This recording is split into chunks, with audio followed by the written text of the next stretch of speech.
నేను చాలా క్లుప్తంగా పాయింట్ టు పాయింట్ నిన్న ఈరోజు జరిగిన పరిణామాలు, నా చుట్టూరా తరుగుతున్నటువంటి విమర్శలు, వాటన్నిటికీ క్లుప్తంగా సమాధానం చెప్పే ప్రయత్నం చేస్తాను. మొదటిది ఏమిటంటే లడ్డు వ్యవహారం, కల్తీ వ్యవహారం. మాంసం కొవ్వు, పంది కొవ్వు కలిసిందని చంద్రబాబు నాయుడు గారు అన్నారు. విచారణలో కలవలేదనేది వాస్తవం వచ్చింది. దీన్ని పురస్కరించుకొని మేము సమాధానాలు చెప్పే ప్రయత్నం చేస్తున్నాం. దానికి వాళ్ళు సమాధానాలు చెప్పే ప్రయత్నం చేస్తున్నారు. అన్నెసరీగా చట్ట వ్యతిరేకంగా మాజీ ముఖ్యమంత్రి బొమ్మలు వేసి ఫ్లెక్సీలు కట్టారు చట్ట వ్యతిరేకంగా. నేను నిన్న ఫ్లెక్సీ దగ్గరికి వెళ్ళాను. చించేయచ్చుగా, ఎవరు లేరు అక్కడ. ఎవరు ఉన్నారా? మీరందరూ ఉన్నారుగా, ఎవరు లేరు. చించేయచ్చుగా. చించేయటం ధర్మం కాదని భావించాను. అయ్యా, ఇది కట్టడం తప్పు, చట్ట వ్యతిరేకం, మీరు దయచేసి తీసేయండి 24 అవర్స్లో, లేకపోతే మేమే వచ్చి తీస్తాము అని చెప్పాం. ఇది సాంప్రదాయమా, గౌరవమా కాదా? నా పెద్ద మనిషి తరహాగా నా గౌరవాన్ని కాపాడుకుంటూ, ఎదుటి పార్టీని గౌరవిస్తూ ఇలాంటి ఫ్లెక్సీలు కట్టడం తప్పని చెప్పేటటువంటి ప్రయత్నం చేశాను.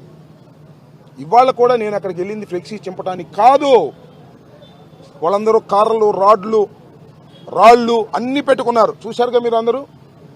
నేను రాష్ట్ర వ్యాపిత పిలుపు మేరకు వెంకటేశ్వర స్వామి గుడికి వెళ్లి పూజ చేసి అటుగా వస్తున్నా. రాడ్లు, కర్రలు పట్టుకుని కారు మీద దాడి చేశారు. దాడి చేయటమే కాదు, మీడియా వాళ్ళందరూ విన్నారు. పచ్చి బూతులు తిట్టారు. నన్ను ఎంఐక్క బూతులు తిట్టారు, జగన్ గారిని బూతులు తిట్టారు. ఇక్కడ ఒక్క విషయాన్ని నా మీద ట్రోల్ చేస్తున్నారు కదా, దానికి సమాధానం చెప్తా. నేను కూడా బూతులు తిట్టా. Spur of the moment. నన్ను వాళ్ళు తిడుతున్నారు, నేను వాళ్ళని తిట్టా. మధ్యలో చంద్రబాబు నాయుడు గారి పేరు కూడా వచ్చింది, కానీ ఆయన్ని కాదు ఉద్దేశించి నేను తిట్టింది. నా ఎదురుగా నన్ను తిడుతున్నటువంటి మహిళ తిట్టింది. మీరు చూడండి, ఇంకా నేను చూపిస్తాను మీకు, చూపిస్తాడు మీకు. ఒక మహిళ తిట్టింది, ఇష్టం వచ్చినట్టు తిడుతున్నారు. వాళ్ళని ఉద్దేశించి తిట్టా. దమ్ముంటే చంద్రబాబు నువ్వు రమ్మన్నా. ఇది కలిసింది అంతే తప్ప ఈ ముఖ్యమంత్రి చంద్రబాబు నాయుడు గారిని ప్రజలు ఎన్నుకున్నారు. ఆయన అలా బూతులు తిట్టాలనే ఉద్దేశమే నాది కాదు. ఇగో చూడండి, ఎంత చూపిస్తారు, మీరు ఎతికితే దొరుకుతాయి. అది నా ఉద్దేశం కాదు. అయినా నేను భావిస్తుంది ఏంటంటే, అయినా ఈవెన్ దెన్ చంద్రబాబు నాయుడు గారిని కాకపోయినా నన్ను తిడుతున్న వాళ్ళను కూడా నేను పెద్ద నాయకుని అలా తిట్టి ఉండాల్సింది కాదు. కానీ ఇదే స్పర్ ఆఫ్ మూమెంట్. నా మీద రాళ్లు పడుతున్నాయి, నా మీద కర్రలు పడుతున్నాయి, నా డోర్ పగలదీస్తున్నారు, కొడుతున్నారు. దిగుదామంటే పోలీసులు అడ్డం వచ్చారు. అప్పుడు బయటకు వచ్చి నేను మాట్లాడిన మాట వాస్తవం.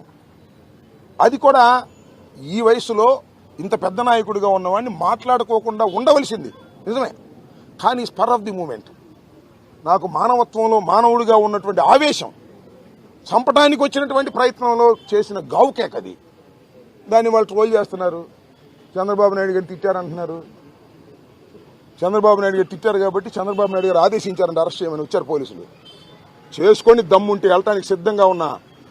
నీకు చంద్రబాబు నాయుడు గారు, నీకు నీ కొడుకు పెట్టిన రెడ్ బుక్కి లేదా అరెస్టులకి భయపడటానికి అంబటి రాంబాబు సిద్ధంగా లేడు.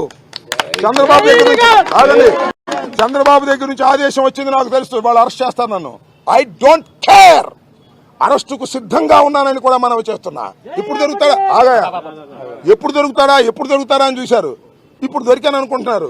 చంద్రబాబుని బూతులు తిట్టాడు కదా, అందుకని అరెస్ట్ చేసేస్తే సింపతి రాదనుకుంటున్నారు. నేను చంద్రబాబుని బూతులు తిట్టలేదు. అలా అప్పుడున్నటువంటి పరిస్థితుల్లో నా మీద కొడతానికి వచ్చినప్పుడు, లేడీస్ తిడుతున్నప్పుడు, అక్కడ తెలుగుదేశం వాళ్ళు తిడుతున్నప్పుడు, పెద్ద పెద్ద రాడ్డులు పిచ్చుకు తిరుగుతున్నప్పుడు నేను అడుగుతా ఉన్నానే పోలీసులు. నేను తిట్టానని చంద్రబాబు నాయుడు గారు కేసు పెట్టమని అరెస్ట్ చేస్తానంటే అరెస్ట్ చేస్తానన్నారు కదా, చేసుకోండి, నాకు అభ్యంతరం లేదు. కానీ